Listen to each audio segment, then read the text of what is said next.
অতিরিক্ত বৃষ্টি এবং বর্ষাকালীন জ্বরে অত্যন্ত কার্যকরী কিছু হোমিওপ্যাথিক মেডিসিন রয়েছে।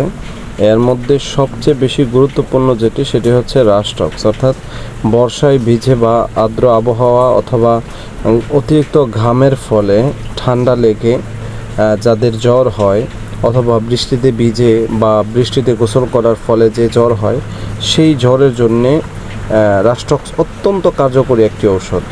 অথবা জ্বরের সাথে যাদের শরীর ব্যথা, চাবানি কামড়ানো থাকে, জয়েন্টগুলোতে অনেক বেশি কামড়ানি থাকে বা খারাপ লাগা কাজ করে, বা ব্যথা অথবা মাসেলগুলোতে যদি ব্যথা হয় জ্বরের সাথে, সেই ক্ষেত্রে রাস্টক্স অন্যতম একটি ওষুধ। মোট কথা, যখন বৃষ্টিতে ভিজে বা ঠান্ডাজনিত কোনো কারণে জ্বর হয়, তাহলে রাস্টক্স হচ্ছে অব্যর্থ ওষুধ।